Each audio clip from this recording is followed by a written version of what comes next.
What's up, I'm Troubleshoot. In this guide, I'll be taking you through traces in the manor. For this, we'll need to head across to Glenbright Manor and investigate it, though it's a bit confusing exactly what or where you need to go and what you need to do. It's all the way down here, of course. Just activating it by tracking the quest should place an X on your map, and you can head straight across to Glenbright Manor. When you get here, there will be a small fight just outside, but once we eventually get inside, things can get a bit confusing. What you need to do is head through here, and at the end of this passageway here, we're inside of this little dining room. To the left is a fireplace, and in here, just through this door to your right, and then straight forwards through this other door, so just down here. Inside of here, we'll need to hold control to pull out our lantern, and in here we can see a memory revealing itself. Keep holding it until eventually you've learned the memory. This one's a bit difficult to find, hence this guide video exists. But once you've done it, you can hold F2, switch to armor, and equip the Vision, where you can open up the same menu, spacebar, play, and under Hernand, scrolling all the way down through incidents, natural disasters, civic affairs, history and faith, clues. Right over here, we can play this and get some info. Forgive me, my lord. He couldn't manage one simple task. Don't you see he's a stain in this house? Every moment spent beneath the same roof sickens me. Yes, my lord. If he had any sense, he'd run off himself. Driving him out isn't enough. Make arrangements to see it finished. Quietly. As you wish, my lord. Do you have a place in mind? Toss him in the reed fields for all I care. Certainly. Right away. Our family's honor is at stake. No one must ever know.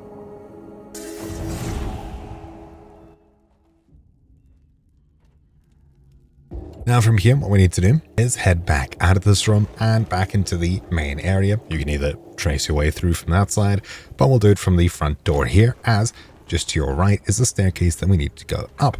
So we'll head up here. I'd better check upstairs. And at the very top, all the way at the end to the left, and straight here, takes you into this room where there's a survivor. Help! So I'll speak to them. It's the devil of the reed field. He has returned. Luckily, the Count and the Greybane's got away. Do you know where they went? Oh, over there, through the window. You have to hurry before it's too late. And now we taught about tracking, so we can track down our targets by illuminating the trail and basically just follow it. That's it. Just make sure you have the lantern equipped, which we should have earlier from the other steps. Before we go too far, above the fireplace there's two different holes here, which we can place some hidden items inside of. So there's a small bonus puzzle here I'll tell you about. What you need to do is find 2 daggers, if you're interested. Inside of this area you'll find some things like the Glenbright Manor Key sitting on the table here. If we head back out to the front and inside here, if we look to the right, just next to the stairs, we can actually walk into this wall here, and it's a fake wall showing us some loot in the back room here. If we have a look around, you'll see that there's a Glenbright Manor basement key which we can yoink, as well as a bit of loot like these copper patches, magnifying glass, etc. that we're able to pick up and sell/keep, assuming you want to steal. If you do, you'll lower your reputation slightly, but that's fine. Also, you will need a mask to do so. Now, for the next secret, which is the daggers, if we head upstairs here, you'll see on the wall, there's a dagger inside of this little gap here. This one we can just take, and now we need a second one. However, it's hidden away. In the same spot, just on the other side, you'll see this one's sealed off by wood. In the center is this little statue. If we control left click on PC to pull out our sword, to shine it and focus light, holding left click but letting go of control and holding control once more, we can focus light onto this little gem here, whatever it is, pushing it inwards, which slowly opens the door here. Just keep in mind you'll need to have this focused until it's completely open, in which case we can very quickly grab this before it seals up again. Seems like I didn't do it in time. Let's do it again. There we go. We're now able to grab it properly. And now that we have 2 daggers inside of this next room here, we can insert them above the fireplace here. So that's T to put those away, and we can plant one here. Schmack, and the second one right over here. Putting both of them in. There we go. Now reveals the bookshelf moving, and behind it right over here, is a ladder to the basement. If we head down with the basement key in hand at the very bottom, we can move around. There's a cloud card blueprint here, as well as, I would think, some general loot that we can take / steal. Yeah, a bunch of stuff here. And I think that's just about it. Nothing too crazy. And over here is a door which we can unlock and head through using the basement door key. Inside of here, decorative iron plate, a box, things like that. I'm pretty sure we can just come down here to steal some more stuff. So, well, we may as well. I'll put the mask on, which for me is there.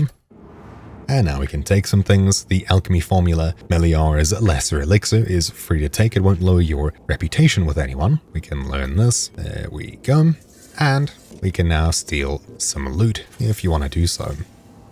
Strongbox sells for 1 silver, not bad, as well as a lot of the other expensive valuables in here might be worthwhile pinching. Scale, 14 copper, not that good, but anyways, those are the 2 secrets here. Anyways, let's head back up and finish off this quest. So I'll head up here, and of course, we can now track from the window to continue our quest. So, just holding control, you'll see a line is drawn, and we're able to follow it. So we'll climb over, drop down, and we'll basically just keep holding control / the lantern key or button and follow the path as it goes.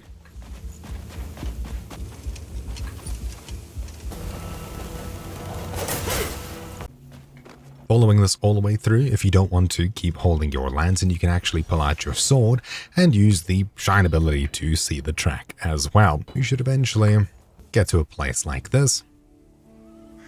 And of course from here, this quest is just a bunch of following a track all the way until your eventual boss fight, which is going to take a very long time to not only follow a very long and windy path, but also of course do the boss fight. I would highly recommend coming back here in the future when you eventually get to the boss fight. If you haven't got a ton of food on you, you are going to need to heal up a huge amount through the 2 or 3 parts that this boss quest was. It took me a couple of hours to get it through completely, considering I was ill prepared for it. I got some armor, upgraded my weapons and things like that, but this is your first and say proper difficult boss fight. It's not going to be fun, nor is the long and arduous path that gets you there. But I wish you luck with that. Thank you all for watching this guide. My name has been Troubleshoot, and I'll see you all next time. Ciao.